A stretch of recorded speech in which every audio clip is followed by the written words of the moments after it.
Shalom, kita bertemu lagi dalam perenungan firman Tuhan dan kiranya memberkati.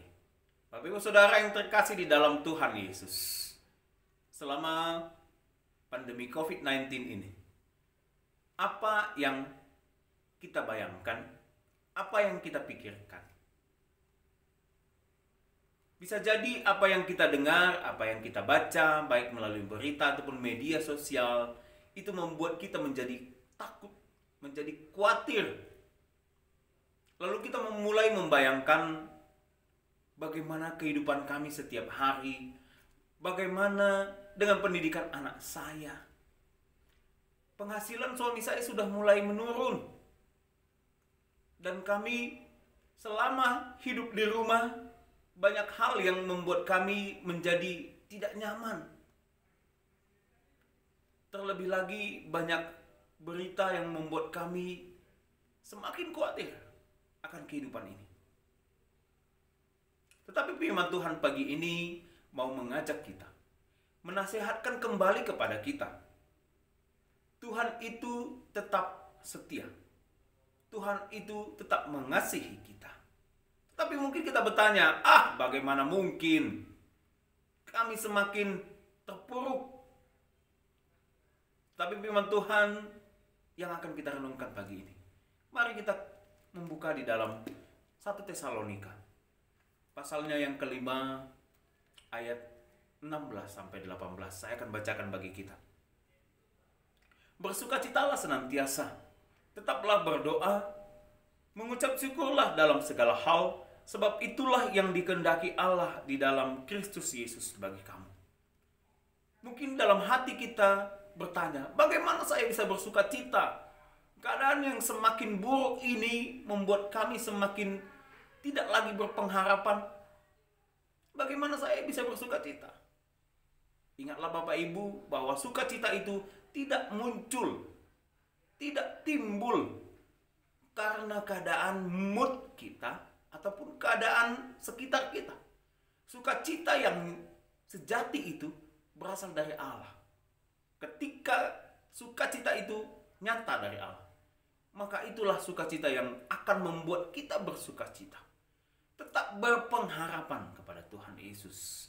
Meskipun dalam keadaan yang tidak baik saat-saat ini, tetapi Tuhan tetap mengaruniakan sukacita bagi kita. Berdoalah senantiasa. Mungkin saya agak sulit berdoa karena banyak yang saya pikirkan, banyak hal yang membuat saya stres, sehingga kita pun mulai melupakan Tuhan. Tetapi mari kita mengingat kembali bahwa di dalam doa, semuanya kita bisa mengungkapkan pergumulan kita kepada Tuhan, berkomunikasi kepada Tuhan, mencurahkan segala isi hati kita kepada Tuhan. Mari tetap berdoa, mengucap syukur dalam segala hal. Bagaimana saya bisa mengucap syukur?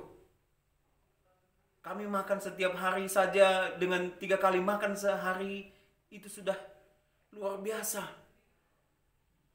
Kami tidak bisa lagi memikirkan banyak hal untuk membeli yang lain, membeli yang ini dan itu, ataupun mungkin menolong orang lain ini dan itu. Bagaimana kami bisa dengan mengucap syukur? Tetapi sebenarnya adalah sadari bahwa setiap hari kehidupan kita masih bisa hidup. Itu adalah sebuah pengucapan syukur. Terlebih lagi firman Tuhan mengatakan bersyukur dalam segala hal.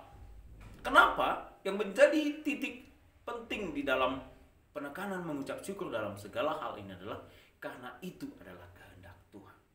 Jadi ketika kita mengucap syukur dalam hidup kita, apapun yang menjadi pergumulan kita, apapun yang menjadi kekhawatiran kita, bahkan dalam bayangan kita yang membuat kita takut sekalipun, ketika kita mengucap syukur setiap kali, untuk segala hal, kita melakukan kehendak Tuhan. Karena itu yang diinginkan, dikehendaki Allah di dalam Kristus bagi kita.